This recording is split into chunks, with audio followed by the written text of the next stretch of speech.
Hello and welcome all to the Clock Tower Rewind Q&A panel. I am here with the developers from WayForward. Hi, I'm Mariel. I'm the creative lead. Adam, publishing. And I'm Jeremy. I do publishing and QA. And I am your host, Timur, otherwise known as QA. No, that is not a joke. That's actually my name. And we're here to talk about Clock Towers. So, for anyone who doesn't know, can you explain what Clock Tower is? Yeah, so I one of the things that I do at WayForward is I oversee our publishing, and so that is deciding what kind of games we get out there. Sometimes we're the developer of games, sometimes we are the developer publisher, sometimes we're only the publisher. And one of the things we've been doing recently, starting with River City Girls Zero, which was originally Kunio Tachi no Banka in Japan, is looking for games that are retro from older systems that have never actually had a US release. And so once we started kind of talking about what are some good candidates for that, immediately talking to Jeremy and everybody else was like, well, we have to do Clock Tower because people generally know about it in the US. We've had several releases, but the very first Super Famicom game in the series never actually came out here officially, never got an official translation. And so it was just kind of looking at the success we had with River City Zero, and also games like Rose and Camellia, which we kind of helped bring over from Japan. And this just seemed like a really good candidate. So we reached out to Sunsoft and started talking, and then it became a reality. Cool. Okay. So obviously you guys are not new to this remastering old games. So talk more about that. How was that process? Like talking to them and getting this over here to the West. Yeah, we're kind of doing something interesting with these titles. We call it informally like a port plus. And what we're doing is we're porting the original games, but we're dressing them up, but we don't want to change the original games, if that makes sense. So it's a little weird. It's kind of like we want to present them as close as possible to the way they were originally, because this is the first time people are going to be playing them in English, French, Italian, German, Spanish in the USA and European markets. But we also want to make it feel like a modern package. So on the River City Girls Zero, we added like a cool animated intro, a couple vocal songs, a bunch of special features gallery and stuff like that. And we did the same thing on this. And one of the interesting things on this one is I was the project lead for River City Girls Zero. On this one, Mariel, who has never formally been with WayForward, even though we've worked with her for 10, 15 years, a long time. Yeah. Usually she's helping out with our art and with our animation, but she knew this game so well that we actually asked her to be creative lead to oversee the game, and she said yes. So kind of everything that you get in this package is really, planned by her, and a lot of it produced, directly by her. Cool. Okay, so what type of game is Clock Tower? We know it's a horror game, but what do you do in it? I would say it's like the definition of a survival horror, where all you can really do is survive. You have very few tools to fight back in the game. So you play as a girl named Jennifer, and you are trapped in this mansion, and all you can do is either survive or die, Right. basically. Yeah. So survival horror is how I would describe So it. would you say this game, when it originally came out, this kind of inspired Resident Evil, the Silent Hills of that nature? Or I would say so. Yeah, I would definitely think that this game would inspire a lot of survival horror games that came after it. Yeah, I didn't play it until just a couple of years ago. I think you were kind of the one that told me that, hey, that original one never actually came out here. I was always kind of vaguely aware of it. But you had said you had been playing this game since you were a kid, right? Yeah, I think I discovered it when I was 14. Okay. So Same for me too, actually. Yeah. Just looking for horror games and finding one I've never seen before. Yeah. Right. So were there any challenges with localizing this game or translating, anything like that?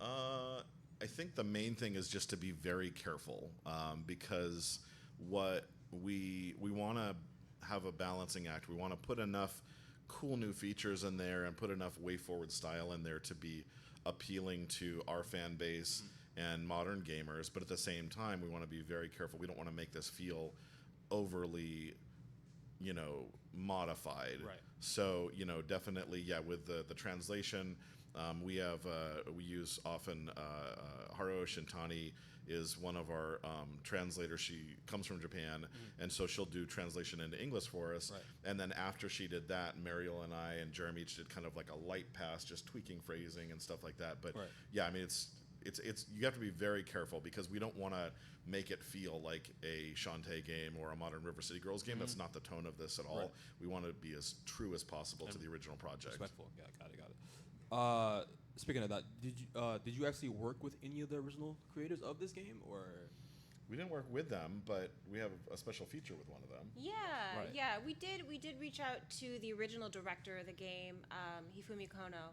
Right. And we got his blessing to work on the game. We got his feedback kind of as we went along. And he actually gave us an interview that it's one of the features in the game. So you can check out the interview in the game, and he just talks about a lot of the original development of the game. And yeah, just like that, he was on board and able to, be a part of it in a small way. Was really a huge honor. Cool. Okay. Now let's talk about some of the new features that you guys added. So first, the intro. How did that come about? So the expectations were set because we've been doing some really good intros in WayForward games Yes. over the past 5 years, especially River City Girls, Shantae, Spider Soars, Dawn of the Monsters. They all have these really well animated 30 to 60 second sequences, and so Mariel oversaw that and actually did quite a bit of the work yourself as well, right? Yeah, Cool. yeah. So my background, I've animated in games for a long time, but like a lot of my animation experience is like, animating characters from the side, like a fighting game or Right. a brawler, Yeah, that kind yeah. of thing. So this was my first time animating kind of like a short film, basically. So kind of planning the whole thing out, storyboarding, keyframing all of it, animating a lot of it, and then compositing and start to finish, a lot of me is in there. Right. And it was a really interesting challenge, but I feel pretty proud of how it came out. And I couldn't have done it without a lot of help also. I got help from Future Club that helped on animation. Jones Weedle helped me with the colors. Like the color, just the way the colors were designed was all Jones. Right. So that was amazing. And the artist Manuel at WayForward helped with backgrounds as well. So I got help, but still a lot of me is on Right. there. So that was a really interesting challenge, but I think And it came out pretty cool. It's always a lot to bite off with those. So you see something that I think, what is it, maybe 40 seconds long, something like that? I think it might be Little bit longer? almost a minute. Okay. Yeah, but so you would think, oh, well, that's not going to take that long to put together. But I mean, you're in development from first boarding until final composite, probably the better part of a year, right? Yeah, it took a while. Yeah. Because also I was doing it outside of a full-time job. Yeah. Right. So A little bit more on the art side. The manga cutscenes. So were those mostly you as well, or? the manga Yeah, scenes? yeah, like. The motion comics. Oh, the Oh, yeah, motion the comics. comics, Yeah. So the motion comics actually were part of the PlayStation release of the game. Really? So those were older. They were done by a different artist. But what we were able to do is, did we have to get the rights for those? Oh, yeah. Yeah. Okay. Yeah. They So, were just like, Yeah, Jeremy, you probably have the most info on everything we went through to get the rights to get the originals. We scanned them. we did have to scan them. We had to go through, make sure everything was fine. We also had to make a little bit of modifications because of platforms, Right. listings, and copyrights, and can't step on those toes. Right. But we did have to get approval to get the original scans, which are on there, and then we turned them into motion comics. yeah. From what I remember, it was because we, first thing is we got the rights to do the remake from Sunsoft, who had purchased the IP at some point after, between its original release and now. But for those individual comic scenes, they had to check the rights. They had to check, I believe, with the artists, and we didn't know until like halfway through the production whether we could even use them, right? Yeah, I think we already started work on it Yeah. when we found out that there was a question over whether or not we could. Yes. Okay. So this is a personal question for you for the on the art side as well. Was this your first time like kind of working with like horror in a way? Because I know like in Skullgirls like there's like Double and Elias's second form and have like those are like horror elements. But like how was that like coming over like from that to this style? I mean, I've always loved horror. It's always felt like a genre that feels very like at home for me. Right. So I don't know. I get excited. Like Yeah. I was kind of like, how far can I push it? Right. Right. Even in the intro, we kind of have there's a shot of like some decapitated crows and. There's the shot of like the bloodied hands, and that's stuff that's like in the game, but it's depicted a little bit more graphically, Right. I think, Right, than you see in the game. So I was like, how far can I go? Can we show like, do I show like the flesh, like Yeah. But that's stuff that I love horror. It's very hard to freak me out, and when it comes to horror stuff.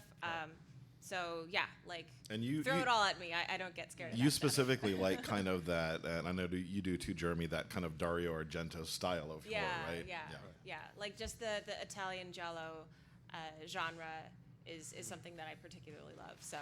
But yeah, WayForward is no stranger to horror. It's kind of funny. Most of our games were known for very cute, colorful anime characters and girly characters and stuff like that. But we kind of have this subsection of horror games we've done over the years: Silent Hill and Aliens, and now upcoming Halloween and Ash vs. Evil Dead and stuff. And one of the games that we all worked on a decade ago that definitely reflects Mariel's art style was called Till Morning's Light. It was a Amazon game, and she did all of the character designs and all of the storyboarding and character animation roughs and stuff. So unfortunately you can't play it now because mobile games sometimes just vanish, but that's still one of my favorite games that we've ever worked on, and that was probably, up until this one at least, maybe the most you've been involved in one of our games. I think so. Yeah. That was a fantastic game. Yeah. I didn't realize it's been almost a decade. Yes, yeah. So now for my favorite part, the music. So WayForward is no stranger to having amazing songs. River City Girls, Watch Your Back, Unseen, some of my favorites ever. And here, so for this game, I see that you got Emmy Evans from Nier and Mary McLynn from Silent Hill. How did that come about? I reached out to Mary because I've known her for a while because she directed our VO on the Silent Hill game, and we've worked with her in a couple little minor capacities over the years.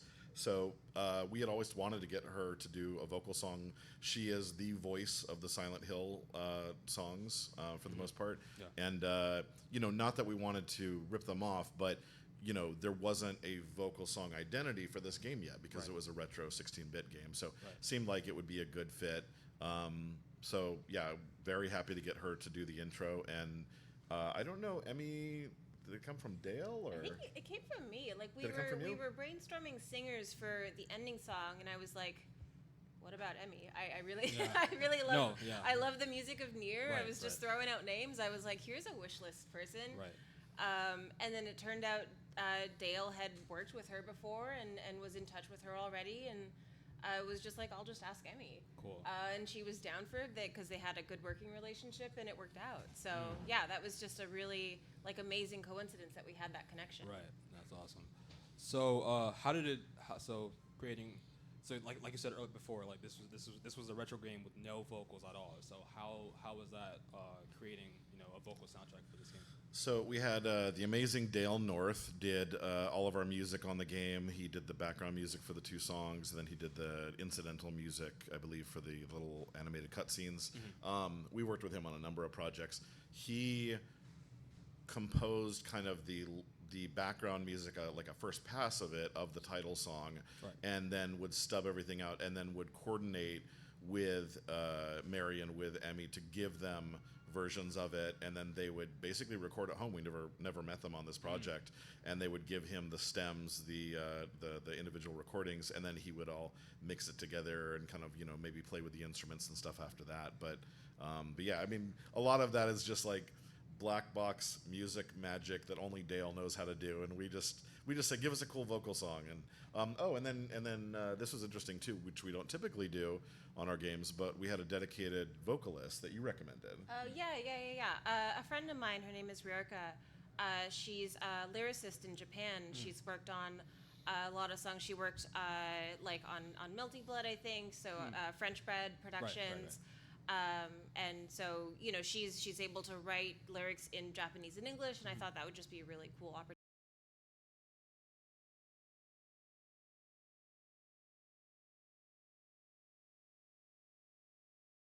Right, where it's like we can have someone in Japan. I think she offered, like, she could have written it in Japanese if we wanted to, but yeah, she wrote the songs, and then we had Emmy and Mary sing them. So yeah, it was cool. Okay, so you mentioned Dale North. Did he ever mention any inspirations or anything from for his songs? I don't know that I asked him about that. I don't know if either of you guys ever had any conversations with him. He's just, Dale can do anything. Like he's worked on, so many WayForward projects at this point, and so many vastly different styles. He is also an incredible singer himself, although he doesn't do it that much for him, but I'm always encouraging him to do vocals for us. So no, it's just like people like him and Megan McDuffie. I think you just kind of say, here's what we're going for, and he goes for it. I think mostly he took inspiration from the melodies of the original game, which he worked into the title song. Okay.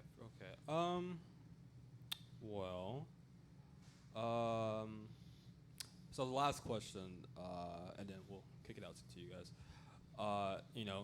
It's about to be Halloween, so do you guys have any favorites in the horror genre? Like, and it could be games, movies, anything.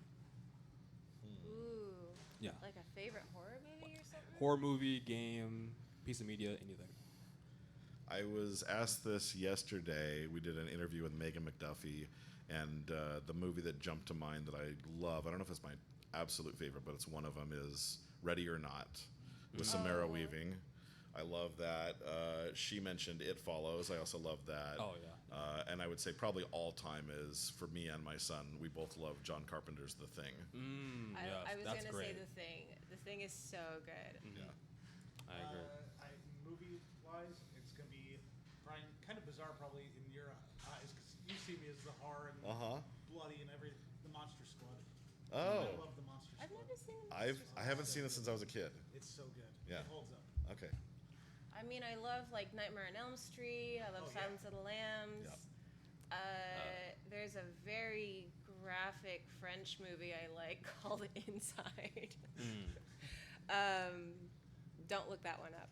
I don't know, classic. Yeah, Silence of the Lambs is up there. I love Hannibal Lecter and stuff like that. I love just tension movies too that are not necessarily horror. So one of my favorite movies ever is Green Room with Anton Yelchin.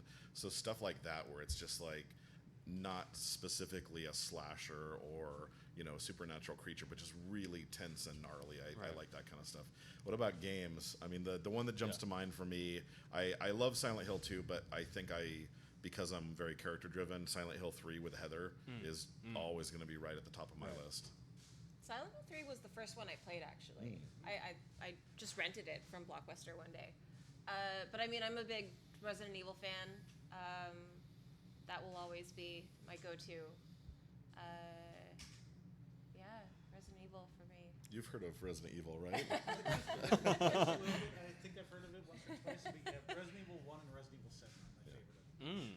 Jeremy has... Wait, PlayStation 1 or Remake 1? Remake 1. Remake I 1. love the original, but Remake 1 is, I something think... special.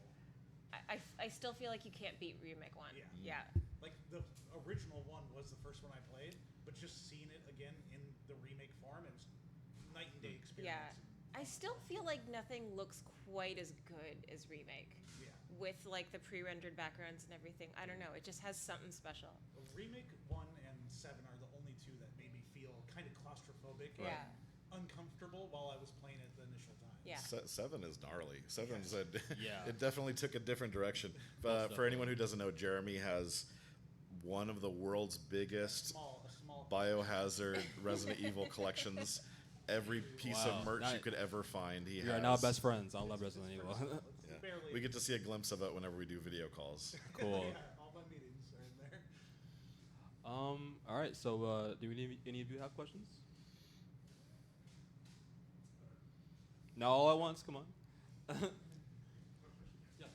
there anything that you guys wanted to add to the game apart from what's part of the source matter you guys weren't unable to do, mainly because of schedule constraints, time constraints, maybe rights issues?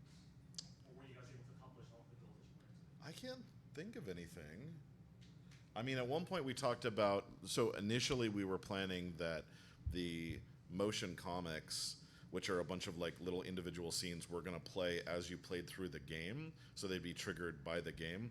But we ultimately didn't do that because they were sort of redundant. Like essentially you would watch a crow fly away in the game, and then you would cut to a 10-second animation of a crow flying away again out of the game. So it kind of didn't make sense. So we changed those to be just unlockables. But no, aside from that, I mean, can either of you think of anything? No, I don't think so. Yeah, I feel like we set out. Yeah, Everything we set out to do, we did. yeah. Yeah, including we have 2 versions of the game. So just like we did on River City Girls Zero, there's one where it's presented as faithfully as possible, really just implementing the new translations, and that's it. And then there's a lot of adjustments that we made from somebody who'd kind of, tweaked with the ROM externally. We hired him, and then also Mariel and Jeremy just working with him on what they would like to see, make it just play a little more modern, a little more intuitive. So you can pick either one of those modes in the game. Anyone else? Yeah. So you guys previously talked about like rights when like handling like Clock Tower specifically. There's like Sunsoft and Capcom like owning the IP and just talking to them. And I know you guys have previously done the WayForward Gals pin line. So what are the chances that we could possibly see, if there is a future line of WayForward Gals, if Jennifer could pop up as like one of the pins you could purchase? Maybe. I imagine it'd have to be like WayForward Girls collaboration. Yeah, I mean, we had the River City Girls in there, but that's just because we have a really loose relationship in how we can use them and how Arc System Works can use them. I mean, I'd love to do more Clock Tower stuff. It's the generic answer, but it's like, go buy the game. The more people that buy the game, the more demand there is, the more likely we can port the other ones, the more likely we can do new ones. You can mention, so you told me that the credit sequence, not much of a spoiler, has high-res animation of Jennifer doing the basic mobility. And you told me why you did that. Yeah, I was like, well, if, one thing that's kind of come up is like, what if we did an HD remake, of this game? What would that look like? And I was like, well, what if I kind of just made that the ending credits? So I took, the sprites from the game. I was like, here's her walk cycle, here's her run cycle, and then she has an animation where she kind of crouches down to like take a rest. And I was like, well, what if I kind of just did like the HD versions of these, and that's what I turned into the credits. So it ended up actually being pretty time consuming. So I don't know if we want to quite go that route, but it was a fun way of imagining like, oh, if we did a HD remaster in the future, maybe this could serve as a little starting point of like what that could look like. Right. That's cool. Anything else? What was it like working with Limited Run and using the Carbon engine to create and remake this game from the ground up like this? Do you like working with them? Yeah, they're great to work with. I mean, and we basically come up with any ideas we want for our games, and they're like, that sounds good. It's just a matter of what's feasible. But I mean, they're great to work with. It's a little challenging to wrap our production minds around because we're not doing the coding. Normally, we have the programmers in-house at WayForward. This time, we are doing all the creative stuff and then giving it to the coders at Carbon Team at Limited Run. So there's a little bit more communication required. But I mean, you had the most day-to-day with them. How was it on a Carbon project versus typical and entirely internal? I mean, really the only difference comes down to, because it is a different external team, it's not like we just pull builds every single day. We do have to work with them to get like, oh, here's a new build, and they tell us here's all the things we changed. But anytime there's been a question that's come up like, hey, we aren't sure how you guys want this implemented, they would reach out, we would work with them and make sure hoping for it to be done, and everything came out exactly as we wanted to. So yeah, I've had a great time. Yeah. People on that team. One of the cool things too is they're very open to what we want to do for bonus items, like little additional objects in the collector's edition. And we actually assign a lot of that work to Mariel, so she's done design work on the River City Girls figures, the Contra figures, and so much things. And this one must have been very cool because now you're not only designing the items, but it's on your own project, right? Yeah. So doing like the model sheets and turnarounds for all the merch and helping design like the pin and even just like coming up with the ideas for like what the merch even is. That was a lot of fun. What's your favorite item in the collector's edition? It's gotta be the squishy ball, Uh-huh. the Dan blob. Yeah, with his little butt. Yeah. I actually had a question from my friend. So when it comes to the marketing of the game, he wanted to know if that's done in-house or is that outsourced? So basically, we have a pub group at WayForward that handles marketing. So we're the publisher digitally in USA and Europe. Limited Run and Super Deluxe are the publishers physically. Or no, I'm sorry. Limited Run is, and then Sunsoft is the digital and physical publisher in Japan and Asia. So it's all those parties working together. But yeah, Jeremy and I are in the group, and we meet several times a week, and it's kind of just working with all of our pub team, going over what are the marketing beats, what do we want to do, how do we get the word out, and then folks like Mariel, who are project leads, directors, designers, getting them into events like this, getting them to do Q&A, to do podcasts, and just help get the word out to as many people as possible. But yeah, it's very collaborative. So we're coming up with a marketing plan month by month. We're executing on it, but we're collaborating with Sunsoft and Limited Run and everybody else on it. Right. Okay. Any other questions? Yeah. So it's been pretty cool that now we see like a lot of games that never came out finally getting localized, like this one and like the River City games. Is there anyone that you guys would want to work on in the future? Like one that I've been playing recently is Famicom Sweet Home. It was like an owner port. Yeah. It's really hard. I don't know how I get permadeath. They lose someone, it's like they don't come back. But that's one I've been hoping that one day he'd get localized. So I wonder what game. We've talked about that so many times. So tell them what the problem is with Sweet Home. I mean, there's two ways to look at it. But I mean, obviously, Sweet Home, fantastic game. It'd be top of our list if we could. It's the reason why Resident Evil exists as it is. But the reason why Resident Evil exists, and it wasn't a Sweet Home port or a remake of Sweet Home, was because one, it's a licensed movie product, which does limit to some extent. Two, there was an issue with one of the producers and his passing that involved Yakuza. Oh. Basically, at this point, Wow. no one's touched that product. That's why you don't even see the movie on modern media. So, my understanding is no one feels comfortable touching it, even though we would love to do it. It's not an option. Yeah, we've asked about it. I don't think a month passes that Jeremy and I don't talk about Sweet Home in some capacity. As far as other ones, I won't mention a lot of them, including one I was just telling you about, because we're actually pursuing them. I'll mention one that I'd love to do, and I'm only mentioning it because I think it's unlikely, because it's really aiming high, but I would love to see us port the very, very first Shin Megami Tensei game.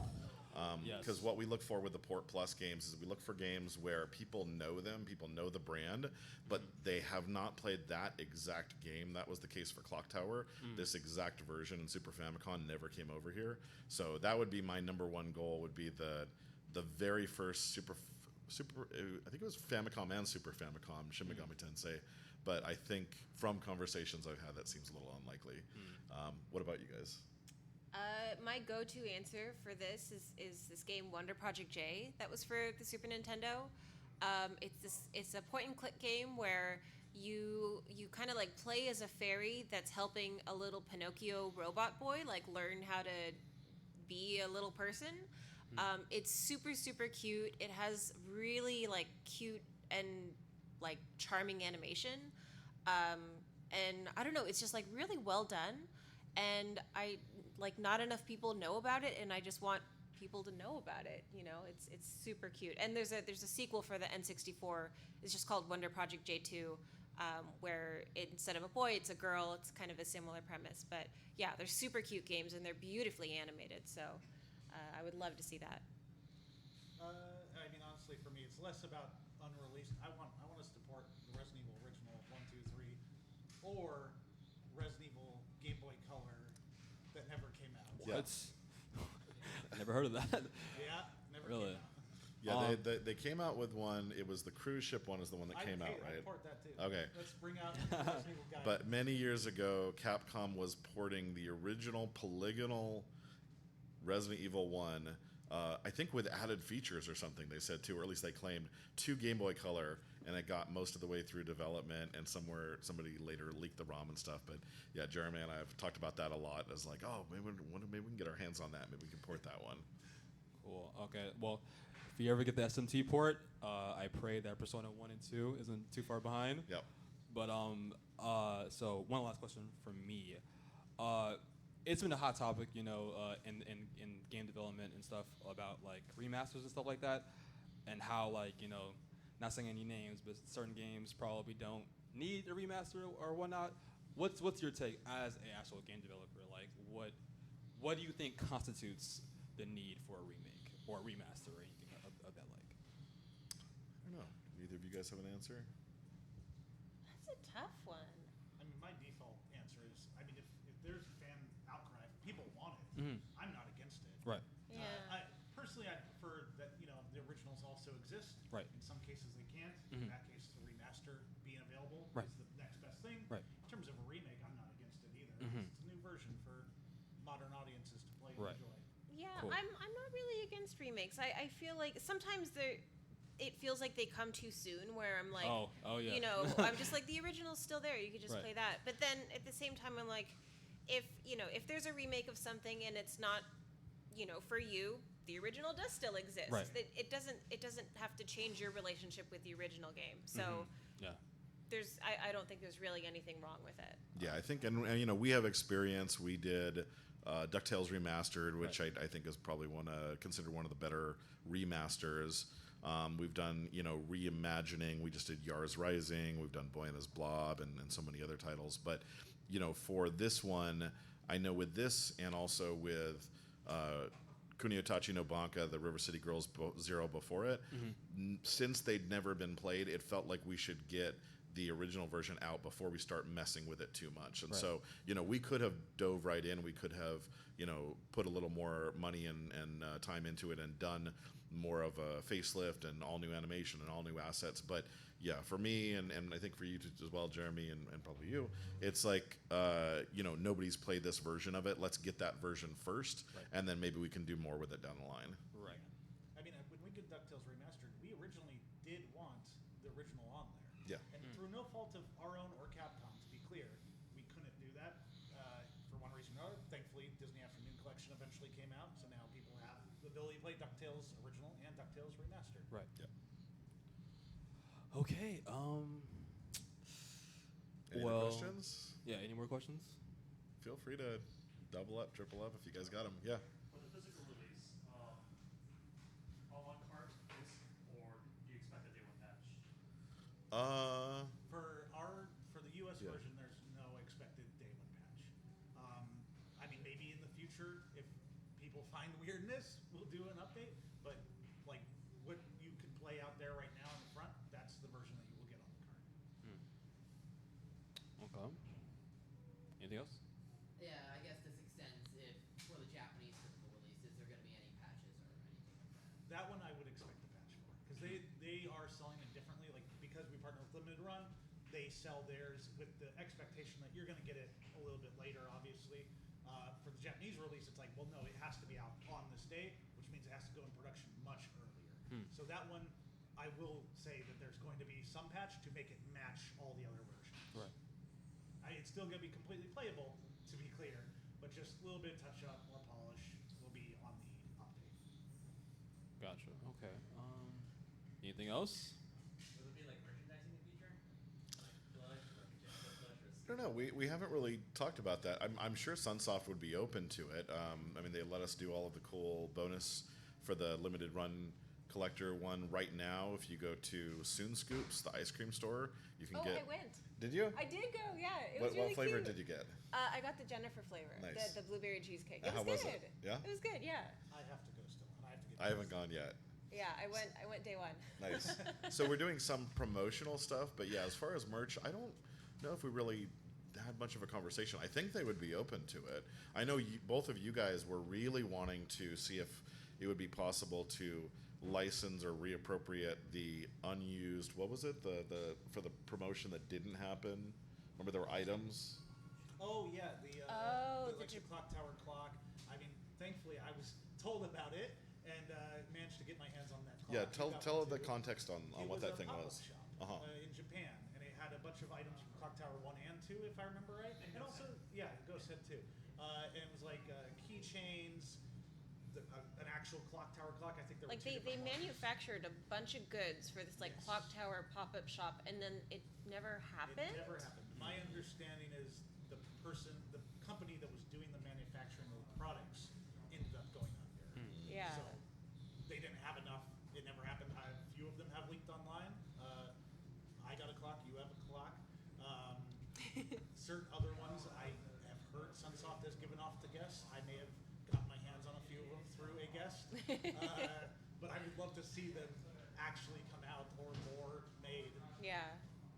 I want the sundial clock now. Yeah, we can poke at that. Yeah, I mean we just saw Sunsoft a few weeks ago in Japan during Tokyo Game Show, so we'll ask them about merchandise. It's a good idea. For sure. We gotta use this opportunity to like revitalize Clock Tower Yes. and get like all this merch, like get merch on the shelves in here. You Yes. know. That would be sick. Yeah. Anything else? Any awkward bug you ran into for this game? An awkward bug that I've run into on this game. I mean, honestly, most of the bugs, because it's an older title, it's either a complete legacy issue that we potentially don't touch unless it causes a major problem, or B, it just be like, oh, the game's not running for some mysterious reason. There was nothing that I could think of that really stood out as being unique. Maybe a few things with rewind mode because there was added animations that were ported back in where it's like, oh, some pixels are missing when characters run back into the front of the frame. It's like, we had to fix that. But yeah, I don't think there was anything too crazy. I'm trying to think of the Anything with like, I know with the rewind mode, we kind of played with Jennifer's stamina and mobility and stuff. Nothing you could think of that went awry with that. I will say not in terms of like a bug on our version, but like it was funny to find out that a bug in the original version caused the Scissorman enemy to kind of just stop being a pursuer once you got to the second He gets half. tired.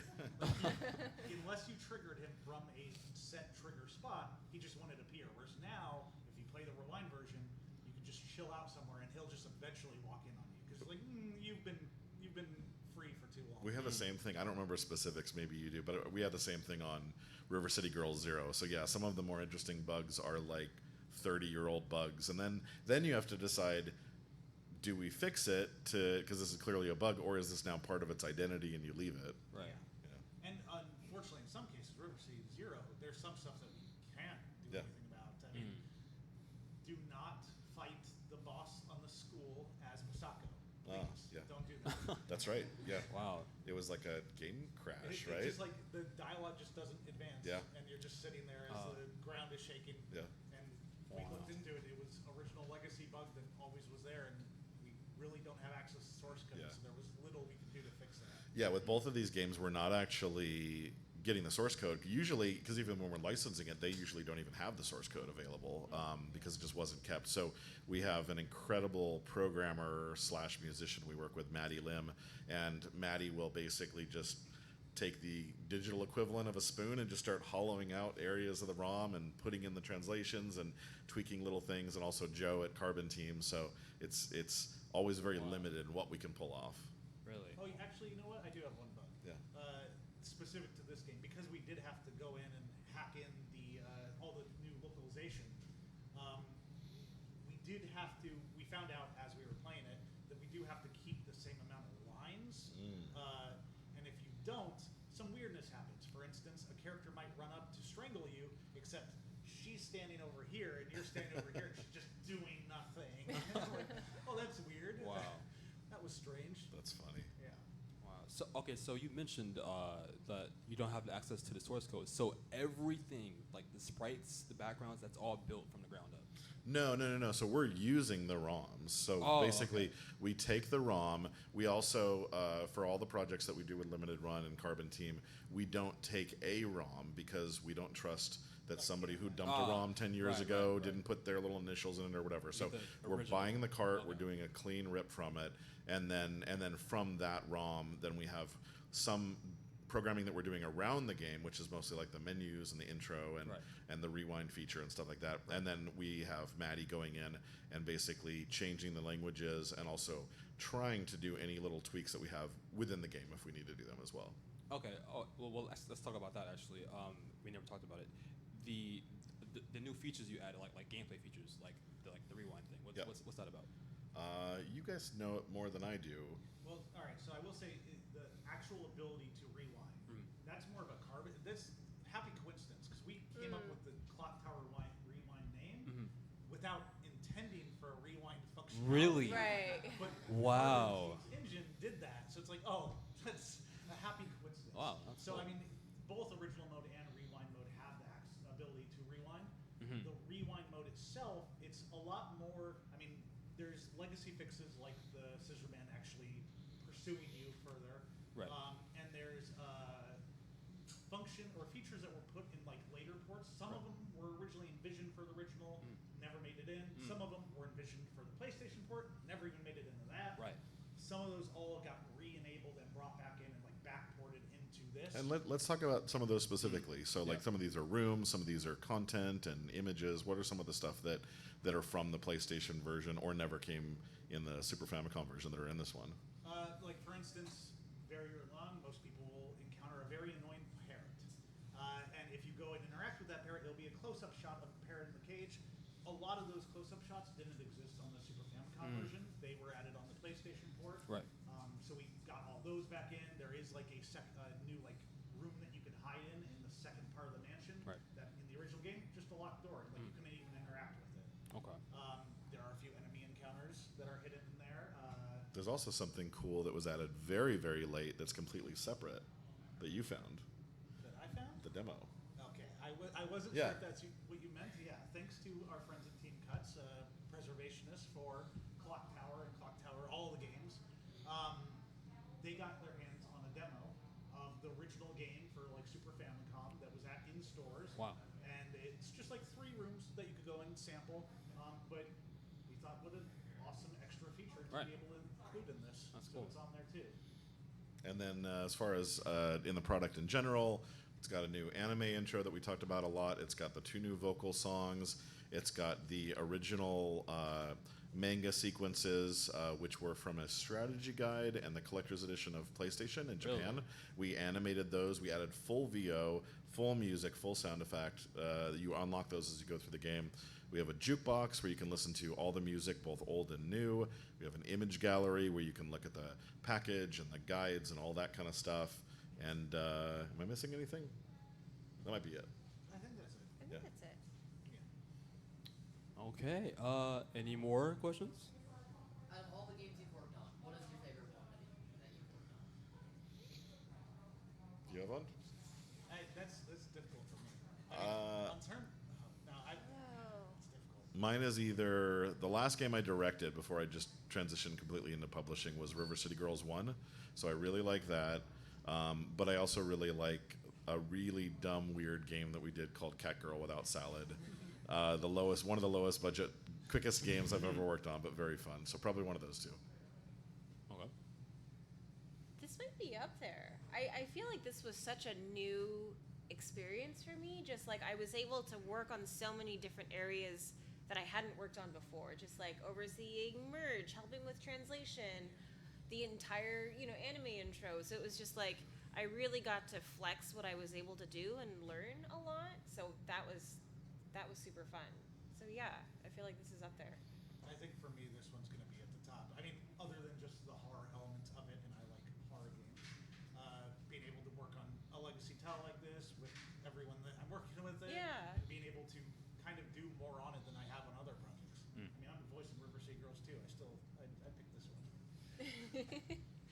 Awesome. Anything else?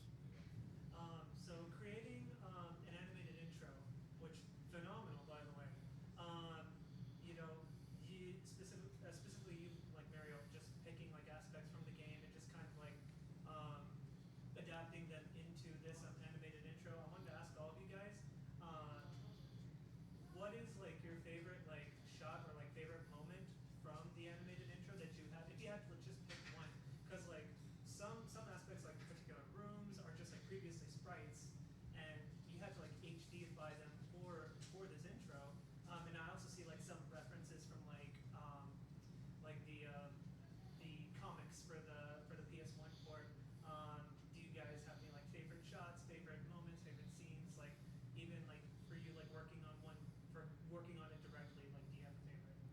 I think I'm most proud of just the shot of Bobby walking in, because when I approached that shot, I was just like, okay, here's Bobby, he's walking, and I was like, oh no, I have to like study like exactly how he walks. He does this like does this like back and forth motion, and then I have to retranslate that from a new angle. I've never animated like this like walking toward the camera. We have this like perspective on the floor, and I have to have the floor moving backwards. So it was like a really interesting challenge. And then just, you know, making it loop nicely and stuff. So I feel like I'm really happy with how that came out and how I was able to translate that little sprite, you know, into this HD version. So that's the one that I'm most proud of. I have two, not obvious ones. One of them, it's just very subtle little moment, but I love when Jennifer turns her head and her hair just kind of falls down over her shoulder. Just beautiful animation you did there, and it's really an intimate little moment. And then the other one, which is not even really animated much, is I love the panning shot of the other three girls, because it was really interesting to see them redesigned by you and your art style. I loved every shot so much that I suggested that we put them as like the achievement art for the game. Yeah. Because I was like, oh, these are all so beautiful. But you also stole my answer of like Oh, birds really? turning with the birds Yeah. thing going. I love that shot in like the close up of the eye. I was referencing Jennifer Connelly because I animated her turning, and I was like, okay, this is fine, but it doesn't really have like, it's not really grabbing me. So I was looking up like movie reference of Jennifer Connelly, and I was like, oh, when she turns, her hair does this. So I was looking at her as reference, and I was like, oh, her hair falls a certain way. I'm gonna animate it like that. And we should mention, so either one of you describe the Jennifer Connelly connection to this. Jennifer Connelly is not in Clock Tower, but she also is kind of in Clock Tower. Yeah. So the original game, I think, was inspired by this movie directed by Dario Argento called Phenomena, and it stars a very young Jennifer Connelly. And I think you will notice, with that information, that Jennifer in Clock Tower looks very similar to Jennifer Connelly. There's a lot of similar overlay. Yeah. And that movie also has a big pair of scissors at the beginning. Yeah. And it's also known as creepers in some territories, some versions of it. Yeah. But I believe to the degree where some of the cinematic images are straight up just ripped photos, kind of processed, right? It does Yeah. certainly seem that way. But Yeah. no like bug mind No controlling. bugs, yeah. Yeah. No bugs, no monkeys. Yeah. So we actually did muse at one point when at the beginning of production, should we try and get Jennifer Connelly to voice Jennifer in the game, because we do have full voice in the cutscenes. I poked around a little bit. I couldn't find any agent info. So Any other questions? I think I got a question. Okay, so you guys were talking about that you worked on DuckTales before, and which is a Disney huge license to work with. Is there ever any difficulty when you have to work with a licensed property where they kind of put like red tape on things you can't do with the character, or is allowed to do? You have to like go back and forth with like the hierarchy of what you can add and not add to the game. yes. I would say, no, I don't know about that game in particular, but yeah, definitely. If you're doing something where, we've done Batman games, we've done, when you're dealing with something where it's as big as a DuckTales or a Batman, or, I don't know, what are some of the other, Turtles? We clearly have 2 licensed products Yeah. about to come out. Yeah. Halloween, Ash vs. Evil Dead, Turtles, Transformers. Definitely when you're dealing with anything that is like a huge IP like that, it's more complicated generally than dealing with something like a Clock Tower or River City Girls. Yeah. And yeah, a lot of it is red tape, rules of how you can't do stuff. And I mean, sometimes like licensors, I mean, this isn't a surprise by any means. If you go to Spirit Halloween, you'll see a lot of Halloween 2 specific merchandise because that's owned by somebody else. Right. So then like when we do Halloween, it's like, well, we're not going to reference Halloween 2 Yeah. in any way because that touches on somebody else's ownership. Yeah, everything's very split up. Which Ash Williams are you doing? Which Michael Myers are you doing? Yeah, so it does get more complicated, but we're pretty creative about how we navigate around that stuff. Yeah. Anything else? There might be a question on Twitch. I checked. Let's. You got it? Okay. Okay. Well, it's 2:00. Do we have closing statements? Yeah, I'll just from the publisher side, I'll just say, we worked really hard on this game. Hopefully the end result shows our passion, and it is coming out very soon. So toward the end of this month, just a few days before Halloween, I believe on the 29th, you can get it on PC, Switch, PlayStation, Xbox. If you like Clock Tower, if you want to see more Clock Tower games, if you want to see more Clock Tower games from WayForward, go out there, get a copy of it, and if it's a success, we'll do more of them. We'll happily do more ports. We would really love to just do a totally original game. We've talked with Sunsoft about the possibility of that, just a brand new sequel. All of this is possible if it ends up being a good success for us. Cool. What about you guys? Yeah, I mean, Clock Tower has been one of my favorite games since I was 14. So it's a huge, it's one of the biggest honors of my life to be part of this release. So I hope you all play it, and I hope you all enjoy it, and I hope it affects you and impacts you as much as it has for me. You both said it perfectly. All I can think in my head is just save the Clock Tower. There you go. Hand out flyers. Yeah. Yeah. Well, that has been the Clock Tower Q&A panel. Thank you to Mariel, Adam, and Jeremy. I'm your host, QA, and we will see you one day in the future. Thank you.